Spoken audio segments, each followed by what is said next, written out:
when we're doing a mediumship reading, we never know what is going to come up. There is a whole lot of standard things that we might inquire about, like cause of passing, how old were you, where do you fit in the family, things that are I call kind of boring stuff.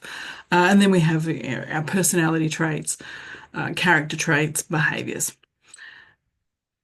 This is where the really interesting information comes in, when they're really getting into specific things about them. And personality trait is not always one of those things. Because if you understand personalities, there's not like thousands and thousands of personality types in a psychology reference. But when we're talking about behaviors, even with that, but if we put in behaviors and then habits and interests in that space, this is where we get variables. So I was conducting a reading for a mother. Her son tragically passed about 4 months ago, 5 months ago, in that space.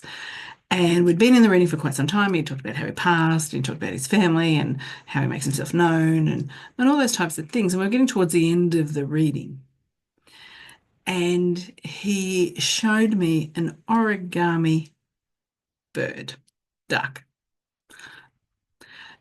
And that I said to her, he's showing me a bird, duck, blah, blah. And then I could see it was origami. And I said, he's showing me an origami bird. Now, for all the skeptics out there, or worse, cynics. And I do identify as a skeptic myself. The skeptic is good, opening and questioning. Cynic, not that interested in you.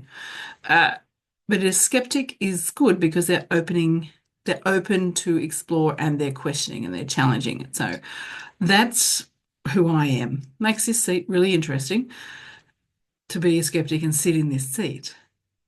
So for the skeptics out there, and the cynics even, I challenge them to do the math, work out the percentage, the odds of anything that I could possibly say.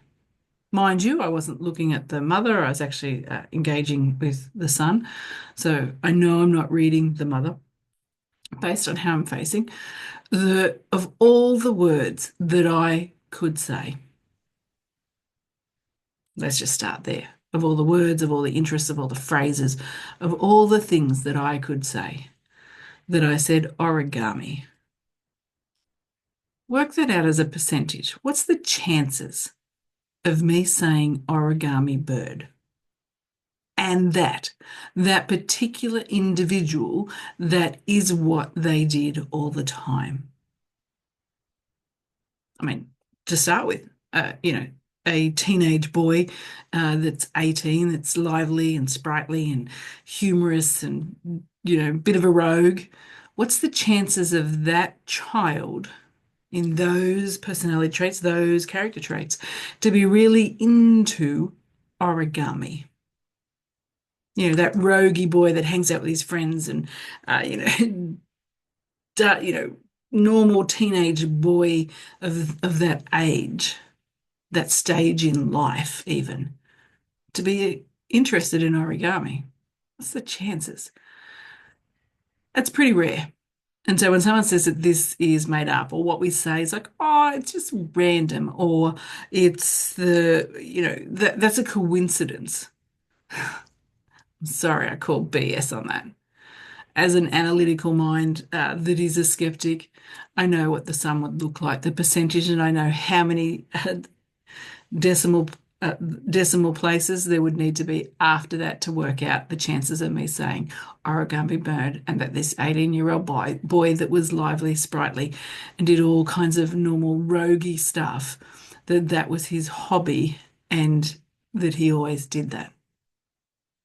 And so it didn't stop there, whilst that was my wow moment. For the mother, the wow moment was when he then morphed and created the brightest of lights that you could see with your actual eyes, that was long ways like a human form, when he did that in this space. Now we could say, yes, light was creating it and all the things. Potentially. It's never happened before. But once again, when I said that and explained that and it made sense and she understood it, that she'd also had the exact same experience. And then when she had that exact same experience, that when that light came towards her, that the feeling of peace that came as a result of that was so profound to help this mother in grief that she knew it was something special. Never underestimate the things that you don't understand. You understand hardly anything and have experienced even less. There is so much more than what we even comprehend. And this are two perfect examples.